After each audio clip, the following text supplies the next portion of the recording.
믿음의 어머니라고 할 수 있는 사라는 127세에 하나님의 부름을 받았습니다. 사라가 127세에 부름 받았을 때 아브라함의 나이는 몇 세예요? 137세입니다.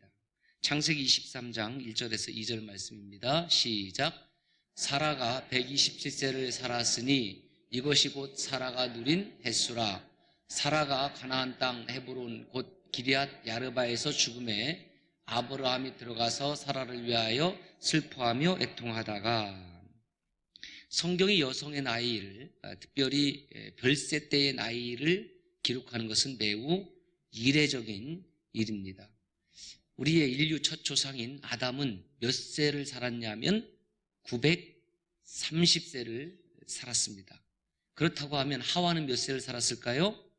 하와는 몇 세를 살았는지 아쉽게도 성경에 기록되어 있지 않습니다. 그런데 사라는 몇 세를 살았는지 성경에 기록이 되어 있습니다. 사라와 그 사랑의 정적 관계를 이루었던 하갈은 몇 세를 살았는지 역시 성경에 기록되어 있지 않습니다. 믿음의 어머니이기 때문에 아무래도 사라에게도 후한 점수를 성경을 기록한 모세 어르신이 더 주지 않았을까, 그렇게 추정해 볼 수가 있습니다. 아브라함은 175세까지 살았죠. 175세. 사라가 몇 세 했다고요? 127세. 그러면 아브라함은 사라 없이 몇 년을 살았을까? 38년입니다. 38년. 사라의 일생을 쭉 정리한 내용을 한번 화면에 띄워주세요. 이거 뭐 다 읽을 시간은 없고요. 쭉 보면은 사라의 일생이 성경에 저렇게 많이 기록이 되어 있습니다. 자, 사라가 드디어 몇 세에 아들을 낳습니까? 90세. 사라는 어떤 여자였다고 그랬어요? 히브리어로 아카라. 아카라 하면은 성녀, 열매 맺지 못하는 것, 그것을 아카라라고 그랬습니다. 그러니까 오늘날에는 뭐 아이를 낳을 수도 있고 또 못 낳을 수도 있고 그렇게 큰 허물이 되진 않았습니다만은, 아브라함 시대의 여성은 여성이 자녀를 낳는 것으로 여성의 가치가 증명이 되는 시대예요. 이 아카라라는 여성에게서 아이를 낳는 여자로 바뀌어지게 됐습니다. 그것도 90세에 아들을 낳았으니 우리가 어떻게 생각할 수 있냐면은, 어떻게 이런 일이 가능할까, 이렇게 생각을 하는 거예요. 그런데 이렇게도 한번 생각을 해봐야 돼요. 그러면 왜 이런 일이 가능하지 못할까? 여러분, 우리는 창조신앙이 있습니다. 하나님께서 이 온 우주 만물을 무엇으로 창조했습니까? 말씀으로 창조했습니다. 죽은 자 가운데서 부활하셨습니다. 우리에게 영원한 삶을 주셨고, 저와 여러분들의 영혼이 주님 안에서 영생할 것을 믿습니다. 이게 놀라운 기적이잖아요. 여러분, 기적이라는 것을 그 사전을 찾아보면은 우리의 일반 상식과 자연의 법칙을 초월해서 일어나는 일, 이렇게 되어 있습니다. 그런데 우리가 구원받은 것 자체가 기적 아닙니까? 저와 여러분이 예수님 믿은 것 자체가 기적이고, 예수 믿고 구원받은 것 그 자체가 기적입니다. 그 왜 이런 기적이 일어나느냐? 하나님께서 인간의 역사 속에 침투하여 오시는 겁니다. 개입하여 오시는 거예요.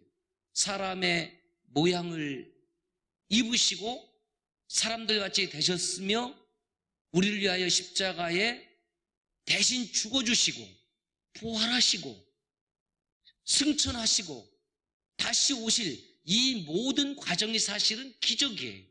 그 기독교 신앙은 기적의 신앙이에요. 모든 것이 기적이에요. 한번 따라서 합시다. 나를 통하여 기적을 행하신 하나님, 다른 사람을 통하여 기적을 행하신 하나님도 찬송해야 되겠지만은 나를 통하여 기적을 행하신 하나님을 찬송하시기를 바랍니다. 하나님, 나를 통하여 하나님의 기적을 이룰 수 있기를 원합니다. 내가 하나님 앞에 쓰임받는 사람이 되기를 원합니다. 그게 기적이에요. 그것을 은혜라고 하는 겁니다. 그러므로 진정한 믿음은 항상 하나님의 기적과 잇대어 있다는 것을 기억하시기를 바랍니다. 창세기 18장 14절 여호와께 능하지 못한 일이 있겠느냐? 여호와께 능하지 못한 일이 있습니까? 할 수 있거든이 무슨 말이냐? 믿는 자에게 능치 못한 일이 없다고 그랬습니다. 내게 능력 주시는 자 안에서 내가 모든 것을 할 수 있다고 그랬습니다. 그러므로 못할 일이 없습니다. 모든 것을 감당할 수 있습니다. 어디에서? 예수 그리스도 안에서. 하나님께서는 가능하다라는 겁니다. 나는 할 수 없어도 하나님께서는 하실 수가 있습니다. 나는 스스로 영생할 수 없고 나는 스스로 구원받을 수 없지만은 하나님은 나를 통하여 그 구원을 성취하시는 하나님인 것을 믿습니다. 90살에 그것도 귀한 아들을 얻었으니 얼마나 사라의 기쁨이 충만하겠습니까? 하나님께 얼마나 영광을 돌리겠습니까? 그런데요, 참 인간은 간사하고 교만합니다.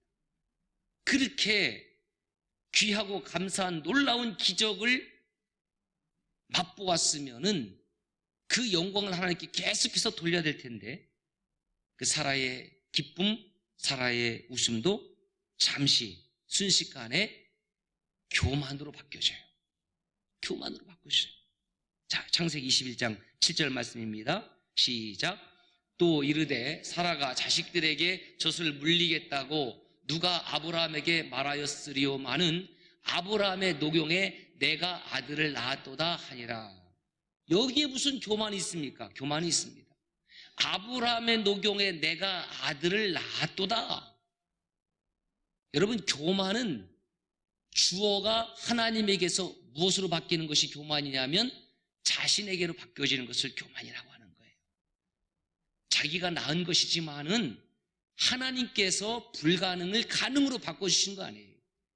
그러므로 사라가 겸손한 마음을 가지고 있었다고 하면 나 같은 아카라 같은 여인에게서 하나님께서 나를 통하여 아들을 낳게 하셨습니다. 그 생산의 주어를 누구로 삼아야 돼요? 마땅히 하나님으로 삼아야 되는 거예요. 하나님. 그런데 내가 아들을 낳은 여인입니다. 이거 왜 이래요? 이것이 벌써 사라에게 교만이 가득한 겁니다. 사라는 자신의 힘으로 도저히 아들을 낳을 수 없다고 생각을 했습니다. 하나님께서 아들을 주시겠다고 그랬을 때에 피식하고 실소를 금하지 않았던 여인이에요. 그렇게 하나님께서 하시겠다는 일을 웃음으로 여겼던 여인이 막상 아들을 낳고 보니까 이제는 입장 달라졌습니다. 누가 아들을 낳은 거예요? 내가 아들을 낳은 거예요. 내가. 여러분, 우리가 그럴 때가 얼마나 많이 있습니까? 하나님, 이번 일이 잘 되게 해주시면 하나님께 영광 돌리겠습니다. 시험에 합격하면 하나님께 영광 돌리겠습니다. 사업이 번창하면 하나님께 헌신하겠습니다. 막상 그렇게 하고 났더니 바뀌어지는 거예요. 내가 좀 했지. 나 그런 사람이야. 나 지명도 있잖아. 여러분, 내 능력 과소평가하는 거예요. 나 이래봬도 훌륭한 사람이에요. 이렇게 할 수 있는 개연성이 저와 여러분들에게 얼마든지 있다라는 것입니다. 자, 아브라함이 100살에 얻은 아들 이삭이 이제 자랐습니다. 젖을 뗄 무렵이 되었습니다. 일반적으로 예를 들어서 돌 때 이제 젖을 뗐다 이런 가정합시다. 그런데 이 유대인들은 제가 연구를 해보니까 한 3살 무렵까지 젖을 먹었다는 거예요. 그 돌잔치를 얼마나 성대하게 합니까? 왜? 한 살이 얼마나 위대한 살이. 1년 동안 여러 가지 질병이 왔음에도 불구하고 그것을 이겨내고 1년 동안 잘 살았으니까 앞으로도 살 가능성이 이제 커졌기 때문에 그 돌잔치를 크게 하고, 뭐 100일 잔치도 있습니다만 좀 거의 사라졌고요. 이 고대 근동의 문화는 3살 정도 되면은 젖을 떼게 되었고, 그때 큰 잔치를 배설한 겁니다. 자, 아브라함이 86세 때에 누구를 낳습니까? 첫 아들 이스마엘을 낳습니다. 그리고 100세에 아들 이삭을 낳았기 때문에 이삭이 3살 때라고 하면 이스마엘은 몇 살이 된 거예요? 17살 정도 됐을 겁니다. 여러분, 17살 정도 되면 이것은 소년이 아니죠. 이미 성인식을 다 치루었고 이미 성인입니다. 17살은 성인이에요. 9절 말씀을 보세요. 사라가 본즉 아브라함의 아들 애굽 여인 하갈의 아들이 하갈의 아들이 이삭을 놀리는지라. 이 놀린다는 단어를 마크, 이렇게 마킹 이렇게 되어 있어요. 그건 무슨 뜻이냐면 조롱했다라는 거예요. 자, 17살 난 아이가 3살 난, 이 청년이 3살 난 자기 배다른 동생을 지금 조롱했어요. 여러분 17살하고 3살하고 게임이 됩니까? 안 되는 거예요. 이거는 뭐 생각의 차이도 있고 이거는 힘의 차이도 있고 게임이 되지 않는데 왜 17살짜리가 3살짜리를 조롱했을까? 그것은 자기가 먼저 태어났지만은 이 아브라함 가문의 장자가 누구라는 사실을 알고 있기 때문에 이삭이라는 것을, 자기는 본처의 자식이 아니라 후처의 자식이라는 이 열등감이 있는 거예요. 그리고 이 이삭을 향한 질투가 있는 겁니다. 사라의 관점에서 이 광경을 본 것은, 보고 재해석한 것은 도무지 이 이스마엘과 이삭은 같이 한 울타리에서 살아갈 수 있다 없다? 없다. 진짜 엄마는요, 내 자식을 위해서 목숨 거는 거예요. 내 자식의 관점에서 무엇을 바라보냐면 이스마엘을 바라보는 거예요. 내 자식의 관점, 암나를 위해서는 이스마엘이 한 집안에 있어야 될 자식이에요? 아니에요? 한 집안에 있을 자식이 아닌 겁니다. 자, 17살이 되도록 사라는 이스마엘과 하갈을 끌어안고 같이 살아간 거예요. 그 결정적으로 지금 무슨 일이 난 겁니까? 이스마엘이 이삭을 조롱하는 것을 보고 사라는 결단하는 겁니다. 누가 결단하지 못하고? 아브라함이 결단하지 못하는 거예요. 여러분, 남자가 다 그래요. 아버지는 다 그래요. 이 자식도 내 자식이고 저 자식도 그 자식이고 그 자식도 내 자식이고 다 내 자식인데 그렇잖아요. 다 내 씨잖아요. 다 내 씨. 그러니까 아브라함은 가만히 있는데 누가? 사라가. 그래서 앞으로 가정 질서에 혼선이 빚어질 가능성이 농후하기 때문에 이제 이스마엘 내보냅시다. 그렇게 강력하게 아브라함을 향해서 이야기하는 겁니다. 아들 이삭이 태어나기 전까지 14년 동안 이스마엘은 아브라함의 사랑을 독차지했습니다. 여러분 14년 동안 사랑을 퍼부어줬는데 얼마나 귀하겠어요. 앞서 말씀드렸지만은 아브라함의 입장에서는 이스마엘도 내 아들, 이삭도 내 아들이에요. 사라와 하갈의 입장에서는 사라는 이삭이 내 아들, 하갈은 이스마엘이 내 아들, 하갈은 이삭은 내 아들이 아니고 사라는 이스마엘이 내 아들이 아니고, 그러나 아브라함의 입장에서는 둘 다 내 아들. 14년간 한 집안의 사랑을 독차지했음에도 불구하고 그는 하나님께서 약속하신 아들이 아니었기 때문에 이스마엘은 아브라함과 사라의 불신앙의 상징이 될 수밖에 없었다는 거예요. 사랑하는 아들이지만 그 아들을 볼 때마다 무엇이 생각나는 거예요?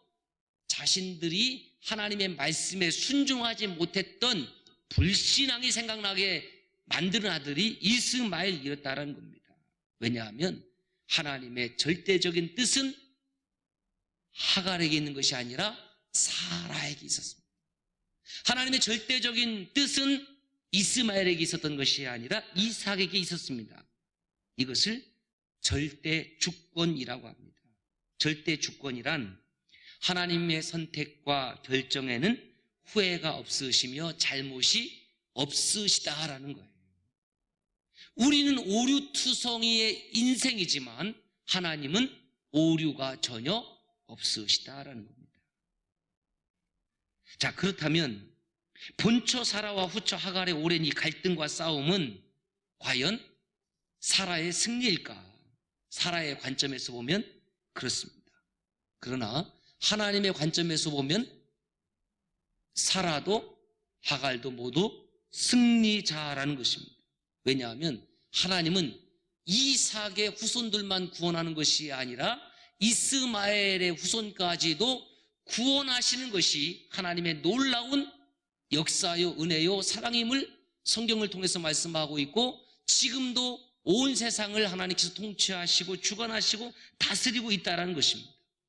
그렇다면 본초와 후초라는 이 개념은 하나님께서 만드신 것이 아니라 사람이 만든 제도 때문이라는 것을 알 수가 있어요. 우리는 살아가면서 사람이 만들어 놓은 제도 때문에 충돌하기도 하고 갈등을 겪기도 합니다. 하나님께서 사라와 하갈을 싸우도록 부추긴 것이 아니라는 것을 알아야 돼요. 구약학자 민영진 교수는 이렇게 얘기를 했습니다. 사라와 하갈 모두 당시 가부장적 제도에 희생당한 여인들로서 사라와 하갈이 유죄가 아니라 그 당시에 가부장적인 제도가 유죄이다라고 주장을 합니다. 그래서 성경은 하나님께서 사라와 하갈을 각기 어떻게 위로하시고 어떻게 구원하여 주시는지를 보여준다는 겁니다. 아카라는 여인에게서 하나님께서 이삭을 낳게 해주시고 비록 첩으로 들어와 살고 종으로 들어와 살지만은 그 하갈의 몸에서 하나님께서 아들을 먼저 낳게 하시고 이것이 하나님의 두 여인을 위한 사랑의 방법이었다라는 것이지요.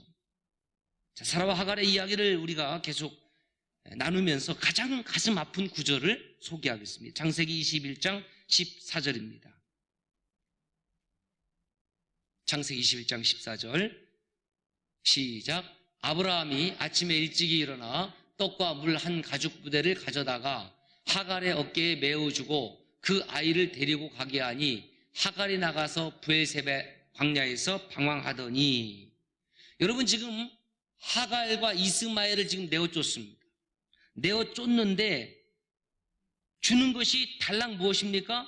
떡과 물 한 가죽 부대예요. 여러분 이렇게 매몰차게 쫓아낼 수 있습니까? 떡 하나하고 물 가죽 부대 하나를 주고 쫓아내는 것은 이것은 그 당시의 상황에서는 살라고 주는 것이 아닙니다. 이것은 살 수 없는 겁니다.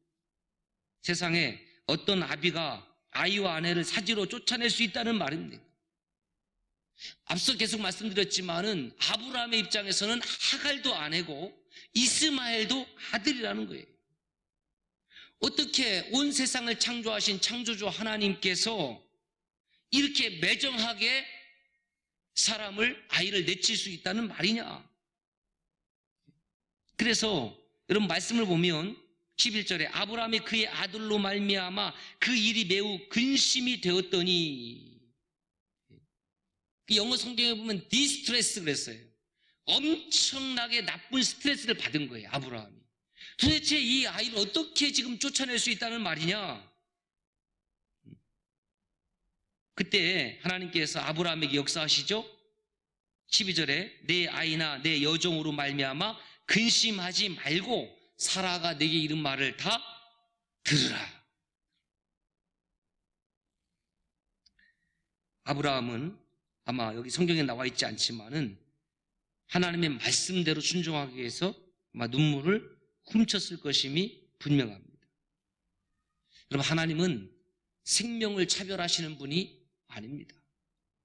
백인과 흑인을 차별하시는 하나님이 아닙니다.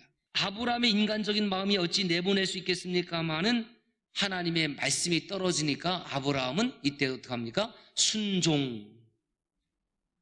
왜 이스마엘이나 이삭이나 동일한 아들이라고 자꾸 제가 말씀을 드리냐면 이 일 후에 하나님께서는 동일하게 이삭을 아예 제물로 바치라고 그러잖아요. 더 심한 요구를 하잖아요. 그때도 아브라함은 순종했습니다. 순종했어요. 지금 하갈과 이스마엘을 내어 쫓는 것도 이거는 상식적으로 있을 수 없는 일이에요. 하나님, 제가 잘못 봤습니다. 어떻게 이렇게 매정한 하나님일 수 있습니까? 이삭을 바치라고 그랬을 때는 나 이제 하나님 섬기지 않겠습니다. 나는 하나님이 그런 하나님인 줄 몰랐습니다. 이렇게 할 수도 있었음에도 불구하고 아브라함은 하나님의 말씀이 떨어지면 순종하는 거예요. 하갈과 이스마엘은 브엘세바 광야에서 드디어 물이 떨어졌습니다. 여러분 성경을 보세요. 하갈과 이스마엘을 내어 쫓았다 그리고 끝나는 것이 아니에요. 그리고 그 후의 역사를 기록하고 있잖아요. 이스마엘도 울고 하갈도 울고 분명히 아이가 먼저 울었겠죠. 물이 떨어졌으니까. 물은 생명이에요. 죽을 일이 있은 거예요. 여러분, 마실 물이 없어서 우는 아이를 보는 어머니의 마음은 어떤 마음이었을까? 찢어지는 마음.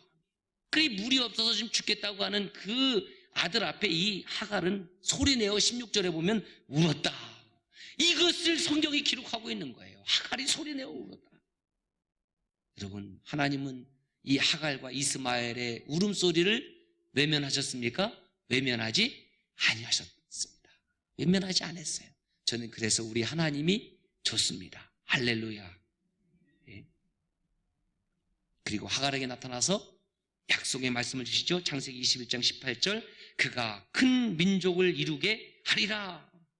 이게 무슨 말이에요? 야, 너희들 여기 브에세바에서 죽지 않아. 걱정하지 마. 내가 너와 함께 할 거야.